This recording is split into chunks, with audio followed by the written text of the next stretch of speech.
इथं आता यांची ताकद झाली म्हणून यांना बाजूला डावलायचं। मग ठाण्यात असेल, पिंपरी चिंचवड असेल, पुणे असेल, मी म्हणेल नाशिक असेल, संभाजीनगर असेल, ही भारतीय जनता पार्टीची ही पद्धती आहे। Use and throw. मुंबईत गरज आहे, कारण मुंबईत उद्धवजींच्या बरोबरची शिवसेना मजबूत आहे, जनता शिवसेनेच्या मागे आहे, म्हणून तिचा मुकाबला एकट्याने करणं शक्य नाही, म्हणून तिथे एकत्र व्हायचं आणि बाकीच्या ठिकाणी यांना दूर करायचं। ही मला वाटतं दुहेरी नीती आहे देवेंद्रजींची म्हणा किंवा भारतीय जनता पार्टीची। दिल्ली अजून दूर आहे, 2029 पर्यंत वीज मुख्यमंत्री राहणार, महायुतीमध्ये पार्टनर बदलणार नाही।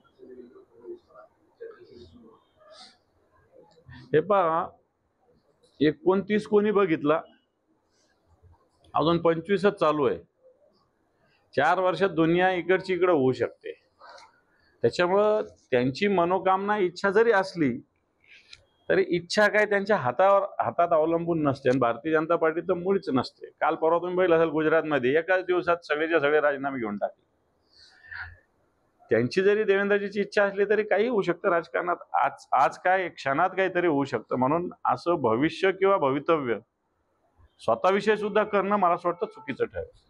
शासनाच्या बालनाट्य स्पर्धेमध्ये खासगी हस्तक्षेप पाहायला मिळतोय आणि यापुढे सामंतांच्या पत्नी नीलम शिर्के यांच्या संस्थेचं नाव घेतलं जात आहे।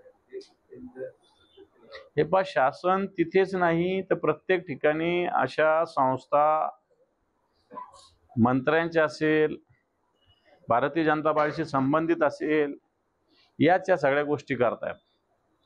मग राज्य नाट्य स्पर्धा असेल, बाकी वेगवेगळ्या स्पर्धा होतात, त्याच्यामध्ये या सगळ्या राजकीय पक्षाशी संबंधित संस्थांना एक प्रकारे आर्थिक असेल, त्यांचे हितसंबंध असेल, ते जपण्याचा प्रयत्न सरकारकडून होतो।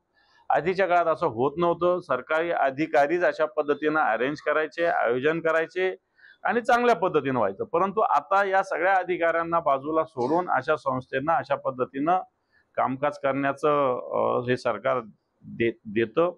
मला वाटतं हे चुकीचं आहे।